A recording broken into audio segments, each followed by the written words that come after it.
If you translate your morning routine word for word from your native language, it often leads to phrasing that feels slightly off to a native ear. You might tell someone you are doing breakfast or opening the lights. While a listener will technically understand you, the sentences don't follow the patterns native speakers actually use. Correcting 5 specific verb pairings can immediately make these early-hour conversations sound more natural. By recognizing the logic behind these specific collocations, the way certain words group together, you can move away from literal word-for-word translation. One of the most common errors is using the verb open for electrical appliances.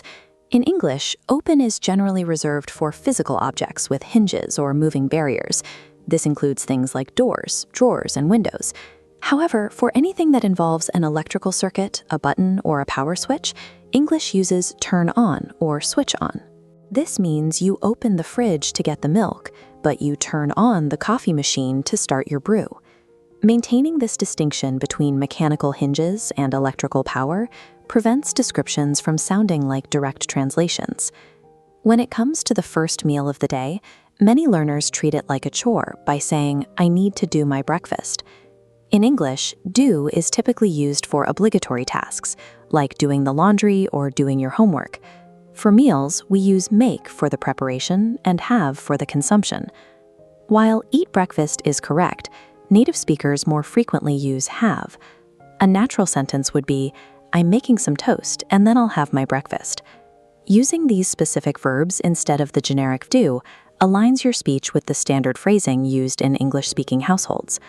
In the bathroom, a phrase like "clean my teeth" sounds more like something a dentist would say during a professional procedure. For daily grooming, brush your teeth is the standard phrase. If you use mouthwash, the specific verb is gargle.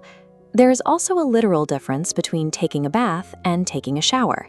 If you say you're taking a bath, a native speaker imagines you sitting in a tub of water. Unless you are actually sitting in a bathtub, the correct term for standing under running water is taking a shower. Using these precise verbs ensures the listener understands exactly what you're doing without any unintended confusion. Finally, even advanced learners often use waking up and getting up as if they mean the same thing. Waking up is the moment you stop sleeping and open your eyes. Getting up is the physical act of leaving the bed and standing up. If you sleep past your intended time because your alarm didn't wake you, the most accurate verb is oversleep. You can use all 3 to accurately describe a morning delay. I woke up at 7 a.m., but I didn't get up until 7:30 because I overslept my first alarm. These small adjustments to your verb choices make your morning description sound less like a translation and more like a natural conversation. Let me know in the comments which of these was new to you, and subscribe for more daily English tips.